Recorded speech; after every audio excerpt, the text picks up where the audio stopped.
સેવ એ ઉત્તમ છે અને સંતોને સેવે. મેં તો સેવ્યા મારા સદગુરુને ભાવે વધાવો મારે આવ્યો. સંતોના ભાવે સેવા. સંતોનો ભાવ કેવો હોય? કેટલો ભાવ હોય? હરેક વસ્તુનો ભાવ હોય. સમજ્યા કે અત્યારે તો માટીનો ભાવ છે, રેતીનો, બનાસની રેતીનો કેટલો ભાવ છે? ખટારા ખટારા દાતા હોય, બધાનો ભાવ આવે અને બધાનો ભાવ હોય. સમજ્યા કે તો સંતનો ભાવ કેટલો બધો ઊંચો હોય છે. ભમરી જેવી જેની ભાવના રૂપ પોતાનું કરી રાજી થાય દુર્લભ એવા સંત નહીં. આપણું સ્વરૂપ પ્રગટ કરી દે, આપણે એના રૂપ બનાવી દે. અને જ્યારે સંત જ સંતને પછી ઓળખી શકે. સંતની ઓળખાણ ગુરુની ઓળખાણ કે સ્વરૂપની કે ભગવાનની. ગુરુ છે ગુરુ ગમ પાઈ, સંતો ભાઈ ગુરુ છે ગુરુ ગમ પાઈ. આપણા સંતોથી આપણને આ સંતની સમજણ પડે ને કે કોઈને સમજણ ના પડે. આપણે તો આ જગતની અંદરમાં તો આપણા ઘરવાળાને ના ઓળખી ક આખી જિંદગી ભેળા રન તો 80 વર્ષે ખબર પડે કે ડોશી આજ તમને ઓળખ્યા. 80 વર્ષ જતા રહે તો ડોશી ના ઓળખી કે ડોશી ડોહાર ના ઓળખી કે. બોલો કે દાડ કેવું પડતું હોય છે અને કેવરી જોઈએ કે આજ હવે ખબર પડી તમે કેવા છો એ તોય ના ખબર પડે. બોલો તો સંતની તો છે નહીં સમજણ પડે. સંતની ખબર સંત મળે તો ત્યારે આપણને ખબર પડે કે સંત શું છે. સુંદર આગળ વાત થી શાસ્ત્રોમાં પણ વાત કરી. સંત કોઈ વ્યક્તિ નહીં, સંત આપણું સ્વરૂપ છે.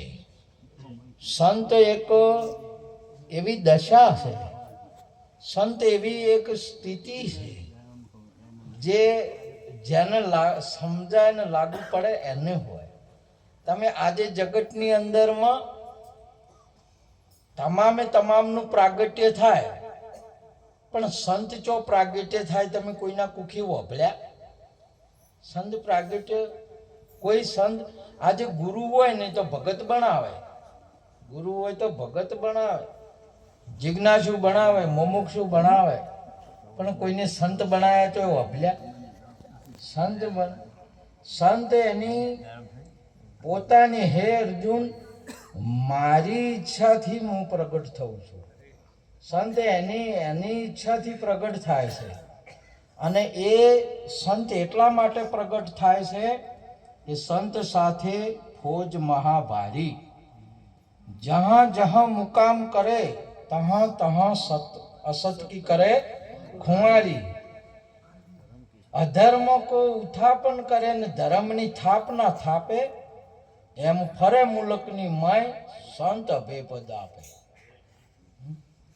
સંતની ભૂમિકા એવી છે કે અધર્મનું ઉત્થાપન કરે એને આવતા જ જો સંતનો સુંદર મહારાજ શ્રી કહ્યું કે સંતનો પગલો જો થાય જીવન ધન્ય બની જાય. જેમ સૂર્યનો પ્રકાશ પડતા જ અંધકાર એના રૂપ થઈ જાય. એને સૂર્યને કોઈ એમાં એને કોઈ મહેનત કરવાની કે એને કોઈ છે નહીં. સંતો સુંદર વાત કરીએ. આપણે કહેવામાં કહેતા હોય કે સંતો મહેનત કરી છે કે સંતોને મહેનતની કોઈ જરૂર નહીં કે સંત મહેનત કે સંત તો જ જાય એનું પગલું પડતા કે સંતનું દર્શન કરતા પાપનો નાશ થઈ જાય. અહીંયા હોય આવે જ નહીં. તમે જો સિંહના પાસે ઉંદરને રમતા જોયા, શાળવાને રમતા જોયા તમે? અહીંયા પતી જાય. સંતની એવી ભૂમિકા છે અહીંયા. એને કોઈ મહેનત કે નહીં, એ તો એનું જો પ્રાગટ્ય થઈ જાય અધર્મનો નાશ થઈ જાય અને ધર્મની સ્થાપના થાય. અધર્મનો અર્થ આ દેહ ભાવ છે, અધર્મ છે, એ વધી ગયો છે. દેહ ભાવ વધી ગયો છે અને દેહ ભાવ વધે એટલે અજ્ઞાન વધે, અજ્ઞાન વધે એટલે વિકારો વધે. અને જો સંતનું પ્રાગટ્ય થાય એટલે આ ધર્મનો નાશ થઈ જાય અને ધર્મની સ્વરૂપની સ્થાપના થાય કે આ દેહ હું છું નહીં. આવો સંતનો સ્વભાવ છે જગતની અંદરમાં.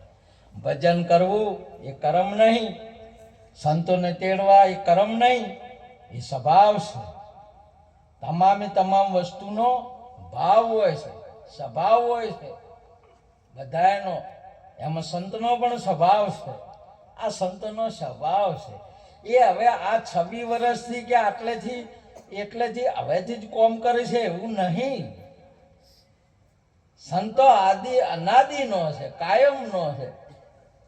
હવે આપણે આ રૂપથી કે અહીંથી જ આને માનીએ એ જરા ઠીક બાબત છે. આ ભૂમિકા જે ભૂમિકા આવે ને એટલે આપણે એ ભૂમિકાને સંત જો પ્રગટ થાય ને તો એ ભૂમિકાને પૂજનીય બનાવે, વંદનીય બનાવે, તીર્થનું ધામ બનાવે.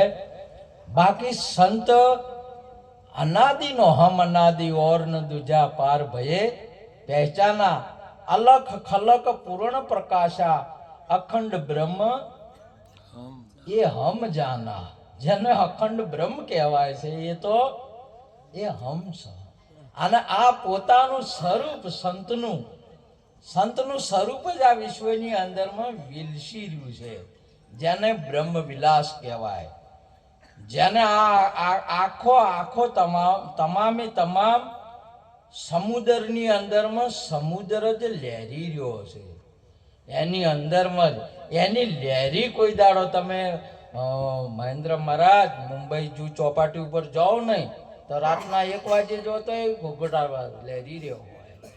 એને ઊંઘ કે જાગવાનું કે હોય જ નહીં. તો એમાં તમે જે ત્યારે જાઓ ત્યારે તમે સંતના પાસે કે જ્યારે તમે જાઓ વારે વારે જાવું ગુરુ ના વારણે કે મને ઓળખાવ્યા નો તમ નાથ મારો વાલો વિસાર્યા ન.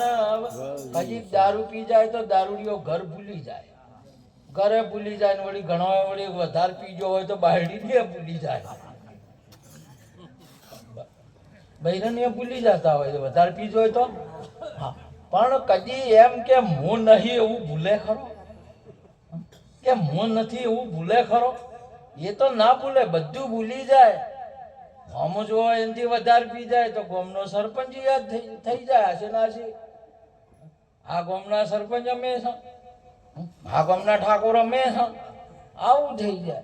અરે બધું પણ અને નશો સડે તારે બધું થાય, અને તમને જ્ઞાન થાય ને તારે બધું તમે થઈ જાઓ, તમારે થઈ જાય આવું. બાકી પણ જ્ઞાન પેલાનો નશો સડે તો થાય છે.